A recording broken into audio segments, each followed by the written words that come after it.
ये टिफिन अहमदाबाद की गलियों से गुजर के जैन बुजुर्गों के घर पहुंच रहा है और ये पौष्टिक भोजन की सेवा कर रहे हैं श्री हेमललित का भाता और यहाँ सेवा प्रदान करती जैन बहनें और श्रावक श्राविका। श्री हेमललित નું ભાતું, અરે રૂકો ડિટેલ્સ તો બતાવો इसकी। અમારું શ્રી હેમલલિતનું ભાતું અમદાવાદ, સુરત અને નવસારીમાં જેટલા પણ જૈન સાધર્મિક પરિવાર છે તેમને ડેલી ફ્રી ટિફિન આપે છે, જેમની આર્થિક પરિસ્થિતિ સારી ના હોય અથવા શારીરિક રીતે કામ ના કરી શકતા હોય તેવા।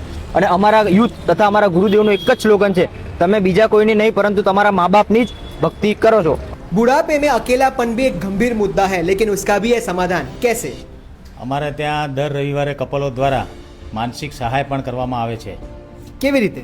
આપણી જોડે તો મિત્રનું વર્તુળ છે કે ફ્રેન્ડ સર્કલ છે, પણ એમની જોડે કોઈ છે નહીં, એટલા માટે જ અમારામાંથી એક કપલ એમના જોડે જાય છે દર રવિવારે અને એમની જે પણ માનસિક પીડા છે, શારીરિક અસ્વસ્થતા છે એનું સમાધાન કરીને એમને એક પ્રકારનો આનંદ આપે છે, એમનું મન હલકું થાય છે, એમનું મન હળવું થાય છે। શરૂઆત કરી ત્યારે માંડ 15 ટિફિનનો રોજનો લાભ મળતો હતો અને આજે રોજના 253 ટિફિનનો લાભ મળે છે। ફક્ત ટિફિન એવું નહીં, સાથે સાથે મેડિકલ ટ્રીટમેન્ટ પણ, एक्सरे થી લઈને एमआरआई सीटी स्कैन સુધીના જેટલા પણ રિપોર્ટ છે બધા फ्री। ये सेवा करके आप भी पुण्य कमा सकते हैं। कैसे? तो ये नंबर पर टिफिन लिखवाकर डोनेशन करके। श्री हेमललित का भाता।